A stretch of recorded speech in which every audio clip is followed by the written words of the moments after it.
ჩვენთან სიტუაცია ასეთია, 5 დღეა გადაუღებლად თოვს, პატარა რაიონია იცით, მაგრამ ეს პატარა რაიონი სრულიად მოუმზადებელი შეხვდა ზამთარს. არავისთვის არ არის ახლა უცხო ის, რომ ზამთარში აუცილებელია, რომ წინასწარ მოვემზადოთ ხო მუნიციპალიტეტი. ჩვენ არა გვაქვს ტექნიკა, ქუჩები იწმინდება, ტყუის არ ვიტყვი ახლა რომ არ იწმინდება, მაგრამ ეს არ არის საკმარისი, დაბის ქუჩებზე აქვს საუბარი, მაგრამ სოფლებია სავალალო მდგომარეობაში.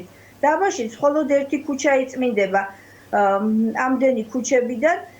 ვცდილობთ ჩვენი სახსრებით, რაც შეგვიძლია გავწმინდოთ ჩვენ სახლთან ახლოს მყოფი ქუჩები, მივეხმაროთ ისეთ ადამიანებს, რომლებსაც მაგალითად მოხუცები არიან, რაიმე დამხმარება ჭირდებათ ან მედიკამენტით, ან საკვები პროდუქტებით. დღეს შუადღემდე პურიც არ შემოვიდა რაიონში და შუადღის შემდეგ უკვე ქსელურმა მაღაზიებმა მიიღეს პური.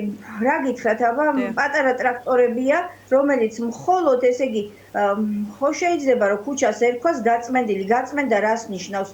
ეს ტრაქტორები მხოლოდ აი საბურავებით დადიან და აი მეტი ისე რომ გითხრათ რომ ახლა რამით იწმინდება, ეს გაწმენდილსაც არ გავს. სოფლებში მით უმეტეს სავალალო მდგომარეობაა თითქმის ყველა სოფელში.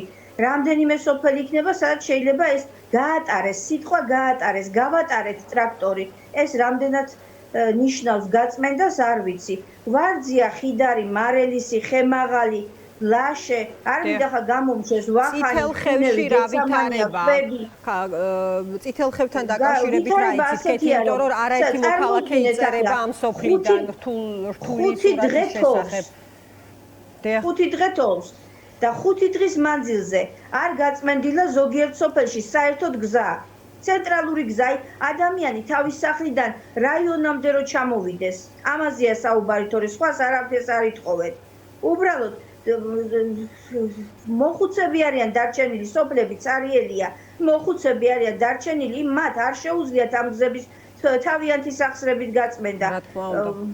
და ჭირდება დახმარება, მაგრამ მუნიციპალიტეტს ტექნიკა არ აყავს. ეს უნდა იყოს მომზადებული დაახლოებით შემოდგომაზე ზაფხულის პერიოდში.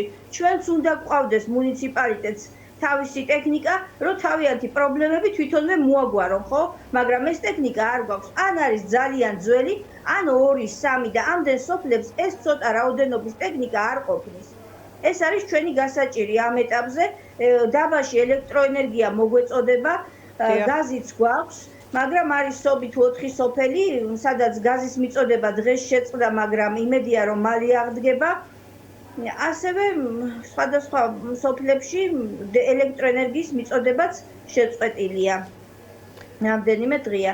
და ესეთ არიან ავადმყოფები, დიალიზზე მყოფნი, რომელთაც გადაყვანა ჭირდებათ საავადმყოფოში. ხარაგაულში ეს აპარატი არ არის და კილომეტრებს გადიან აქედან რომ იმკურნალონ ადამიანებმა და ამისთვის არ ვიცი, ძალიან რთული გზის გავლა უწევთ, რომ ყოველ მესამე დღეს ეს ამ აპარატით ისარგებლოთ.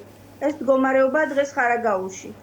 ქალბატონკეთი, ევაკუაციის საჭიროებაზე რისი თქმა შეგიძლიათ? ანუ ხომ არ იცით, რომ აი დასჭირდა რომელიმე ადამიანს ეს თუნდაც ჯანმრთელობის მდგომარეობიდან გამომდინარე, იმიტომ რომ რამდენიმე ფოტო შემხვდა ხარაგაულის სოფლებიდან, სადაც ასევე თოვლი არის ჭიშკრის სიმაღლეზე. და რაც იმას ნიშნავს, რომ თუ იქ მოხუცი იმყოფება, თქვენ იცით, რომ განსაკუთრებით მაღალმთიან სოფლებში მოქალაქეები საუბრობენ სახლის სახურავის ჩანგრევის საშიშროებაზე. მოხუცის პირობებში ამ სახურავის გაწმენდა შეუძლებელია და გზის გაწმენდის საკითხზე თქვენც ისაუბრეთ.